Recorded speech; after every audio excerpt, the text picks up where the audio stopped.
কোথাও শুরু হচ্ছে নতুন জুটির পথ চলা, কোথাও শেষ মুহূর্তে থেমে গেছে প্রতীক্ষার আয়োজন। সমাজের বেদনা আর বিচারের আকুতি এবার জায়গা করে নিয়েছে গানের কথায়।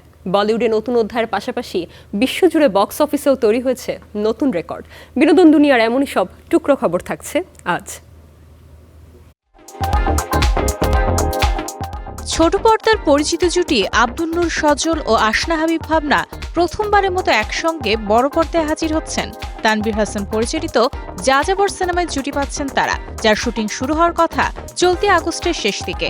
বেঁচে থাকার লড়াই, রোমাঞ্চ, সংঘাত, রহস্যের গল্পে নির্মিত সিনেমাটির কাহিনী, সংলাপ ও চিত্রনাট্য লিখেছেন নির্মাতা তানভীর হাসান।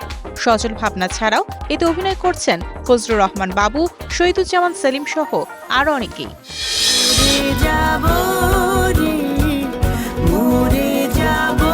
রাজধানীতে 4 ব্যান্ড নিয়ে আয়োজিত হতে যাওয়া সকারামা কনসার্ট সাময়িকভাবে স্থগিত করা হয়েছে। 18 আগস্ট ঢাকার ইউনাইটেড কনভেনশন সেন্টারে চিরকুট, আর্টসেল, নেমেসিস ও অড সিগনেচারের অংশগ্রহণে কনসার্টটি হওয়ার কথা ছিল। তবে পর্যাপ্ত প্রস্তুতির অভাব, নিরাপত্তাজনিত কারণ ও রাত 8টার মধ্যে সাংস্কৃতিক অনুষ্ঠান শেষ করার সরকারি নির্দেশনার কথা বিবেচনায় নিয়ে আয়োজনটি আরও বড় পরিসরে করার সিদ্ধান্ত নিয়েছেন আয়োজকরা। শিগগিরই নতুন তারিখ ঘোষণা করা হবে। ক্ষান্ত হয়নি পিশাচ শুধু। রামিসার নির্মম মৃত্যু শুধু একটি পরিবারে নয়, নাড়া দিয়েছে পুরো সমাজকে।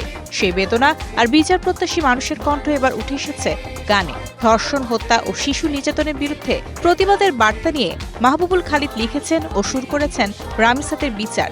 গানে তার সঙ্গে কণ্ঠ দিয়েছেন অবন্তী সিথি, রাফসান ও টুটুল। গানের কথায় রামিসার পাশাপাশি উঠে এসেছে আসিয়া, তনু ও নুসরাতের মতো আলোচিত ঘটনার প্রসঙ্গ, যেখানে প্রশ্ন একটাই, কবে মিলবে বিচার?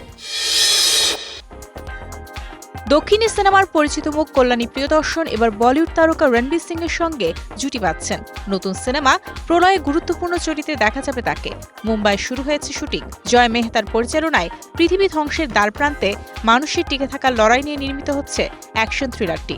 তেলুগু সিনেমা হ্যালো দিয়ে অভিনয়ে যাত্রা শুরু করা কল্যাণী ইতোমধ্যে দক্ষিণ ইন্ডাস্ট্রিতে নিজের অবস্থান তৈরি করেছেন। এবার প্রলয়ের মাধ্যমে বলিউডে অভিষেক করছেন তিনি।